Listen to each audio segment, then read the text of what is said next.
नमस्कार, मैं हूं योगेश राणा और आइए बात करते हैं, क्या कांग्रेस 2016 की तरह एक बार फिर उत्तराखंड में टूटने के करीब पहुंच गई है। यह सवाल इसलिए बना है क्योंकि कांग्रेस के बारे में एक के बाद एक कई सारी सूचनाएं चारों तरफ फैली हुई है, सूचनाएं आ रही है। पहली सूचना, प्रीतम सिंह कांग्रेस को छोड़ने का मन बना चुके हैं, उनके साथ कई सारे विधायक भी है। यह सूचना उस वक्त आई जब प्रीतम सिंह मुख्यमंत्री पुष्कर सिंह धामी से रात में जाकर मिले, और वो भी तब मिले जब कांग्रेस के हाईकमान ने उत्तराखंड में नई नियुक्तियां कर दी, प्रदेश अध्यक्ष के पद पर, नेता प्रतिपक्ष के पद पर और विधायक दल के उपनेता के पद पर। और उनके साथ जो विधायक है, उनके अगर नामों की चर्चा करें, सबसे ज्यादा जो चर्चा में है उनके साथ जो विधायक है उनमें धारचूला के हरीश धामी, द्वाराहाट के मदन बिष्ट, अल्मोड़ा के मनोज तिवारी, लोहाघाट के खुशहाल सिंह अधिकारी। सवाल यह है कि इनमें से कई सारे विधायक तो हरीश रावत के बहुत खास है, फिर यह सूचना क्यों आ रही है कि ये सारे के सारे प्रीतम सिंह के नजदीक पहुंचे हुए हैं और एक गोलबंदी हो रही है और कांग्रेस टूट सकती है। और दूसरी सूचना, कुल मिलाकर 8 से 10 विधायक है जो केंद्रीय नेतृत्व से उत्तराखंड में नाराज है, केंद्रीय नेतृत्व के ताजा फैसले से बहुत ज्यादा नाराज है।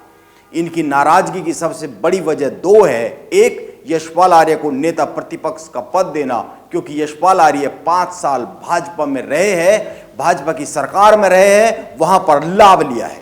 चुनाव के एकदम पहले पिता और पुत्र कांग्रेस में आए और कांग्रेस में आने के बाद बेटे को चुनाव जिता नहीं पाए, इसके बाद भी अब उनको नेता प्रतिपक्ष का इतना बड़ा पद दे दिया गया है। जबकि कई सारे ऐसे लोग हैं उत्तराखंड में कांग्रेस में जो सालों से कांग्रेस में निष्ठा के साथ काम कर रहे हैं। और दूसरी बड़ी वजह यह है कि गढ़वाल मंडल की उपेक्षा की गई है। इन नियुक्तियों में कई लोगों का कहना है कि गढ़वाल को कोई भी पद नहीं दिया गया है, तीनों पद कुमाऊं को दे दिए गए हैं। ये जो नाराज 8 से 10 विधायकों की सूचना आ रही है, इनके नाम पहले जान लेते हैं, इसके बाद बात को आगे बढ़ाएंगे। इनके नाम है प्रीतम सिंह, ममता राकेश, खुशहाल सिंह अधिकारी, हरीश धामी, मदन बिष्ट, मयूख मेहर, मनोज तिवारी और राजेंद्र भंडारी। ये वो नाम है जो नाराज बताए जा रहे हैं और जिनके नाम ले लेकर सूचनाएं आ रही है कि कांग्रेस 2016 के बाद दूसरी सबसे बड़ी टूट की ओर बढ़ रही है।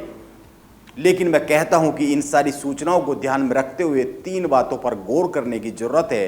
पहली, उत्तराखंड में इस समय कांग्रेस के पास 19 विधायक है। ऐसे में नई पार्टी बनाने के लिए या फिर पार्टी को तोड़कर भाजपा के पाले में जाने के लिए कम से कम 13 विधायक चाहिए।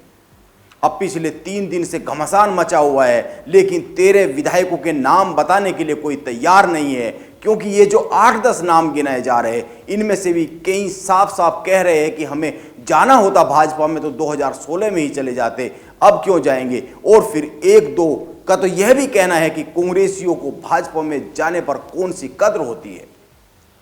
आप हरक सिंह रावत, यशपाल आर्य को देख ले, और जो वहां पर अभी मौजूद है सतपाल महाराज, आप उनको भी देख ले। सतपाल महाराज की सबसे बड़ी इच्छा मुख्यमंत्री बनना है, जिस पर आज तक भाजपा ने ध्यान नहीं दिया है। और दूसरी बात, इन सब बातों को भूलकर अब मान भी ले कि 13 विधायक नहीं जुटते हैं और जो 2-4 विधायक फ्रंट पर है यही टूटकर भाजपा में चले जाते हैं, तो सवाल उठता है कि भाजपा करेगी क्या इनका, यानी भाजपा उनको देगी क्या, क्योंकि इनकी विधानसभा की सदस्यता तो रद्द हो जाएगी। अगर उपचुनाव भी होता है तो आप गौर कीजिए, इनमें से कई विधायक तो बस कुछ 100 वोट से ही जीते हैं कांग्रेस के टिकट पर, यानी कि जहां से ये जीत कर आए हैं वहां पर भाजपा का उम्मीदवार बहुत ही ज्यादा मजबूत स्थिति में है। ऐसे में भाजपा क्या अपने मजबूत उम्मीदवार को किनारे कर इन दल बदलुओं को टिकट दे देगी अगर ये दल बदलते हैं तो। और तीसरी बात, यह तो कांग्रेसी भी जानते हैं कि 2016 में जो लोग भाजपा में गए थे वो वापस कांग्रेस में ही आ गए हैं, और पिछले 5 साल वे लोग कहते रहे हैं कि भाजपा ने उनका सम्मान नहीं किया है। ये बात हरक सिंह भी कहते रहे हैं और दबी जुबान में यशपाल आर्य भी कहते रहे, और छोड़ने के बाद भाजपा को तो खुलेआम कहते रहे। इसीलिए बड़ा सवाल यह है कि क्या कांग्रेस में सचमुच टूट हो सकती है या फिर टूट होने वाली है। हरीश धामी ने कहा है कि वो पुष्कर सिंह धामी के लिए सीट खाली करने के लिए तैयार है अगर जनता इजाजत देगी तो। इसका वीडियो भी उन्होंने अपने सोशल मीडिया अकाउंट पर शेयर किया है और यह खबर भी कई सारे मीडिया प्लेटफॉर्म पर आई है। उन्होंने मीडिया से बात में ये बात कही है कि जनता कहेगी तो मैं पुष्कर सिंह धामी के लिए सीट खाली कर दूंगा। शायद हरीश धामी की इसी बात को ध्यान में रखकर उत्तराखंड कांग्रेस के नए अध्यक्ष कर्ण मेहरा ने आज की प्रेस कॉन्फ्रेंस में बड़ी बात कही है। उन्होंने कहा है, आप विधायक बन गए हैं, कोई खुदा नहीं बन गए हैं कि जनता आपके हर फैसले पर आपका साथ देगी। जनता ने आपको वोट कांग्रेस की रीति नीति और चुनाव चिन्ह को देखकर दिया है, लेकिन चुनाव जीतने के बाद अगर आप दल बदल करते हैं तो आप जनता के साथ छलावा करते हैं। कर्ण मेहरा ने यह बड़ा कड़ा संदेश दिया है। यह उनकी पहली प्रेस कॉन्फ्रेंस थी देहरादून में। वैसे उन्होंने प्रेस कॉन्फ्रेंस के बाद सोशल मीडिया पर एक संदेश भी पोस्ट किया है, जिसमें उन्होंने लिखा है, मेरी पार्टी के सभी वरिष्ठ जनों से, विधायकों से विनम्र निवेदन है कि अगर किसी को कोई परेशानी है तो उसे पार्टी के फोरम में उठाया जा सकता है। सोशल मीडिया पर अपनी बात ना रखे, इससे कार्यकर्ताओं का मनोबल टूटता है। इन सब बातों और समीकरणों से एक बात तो साफ हो जाती है कि कांग्रेस में टूट इतनी आसान नहीं है। 13 विधायकों को एक साथ जुटाना संभव सी बात नहीं लग रही है, और अगर 13 विधायक जुटकर भाजपा के पाले में चले भी गए तो भाजपा के पास इनको देने के लिए क्या है? केवल कांग्रेस मुक्त उत्तराखंड के नारे के अलावा। यह एक बड़ा सवाल है और यह एक सोचने वाली बात है, जिसका फिलहाल कोई सटीक जवाब तो दिख नहीं रहा है। और अगर इन विधायकों ने कोई अलग पार्टी बना भी ली तो कांग्रेस के वोट बैंक पर ही ये विधायक कुछ 100 वोट से जीतते हैं।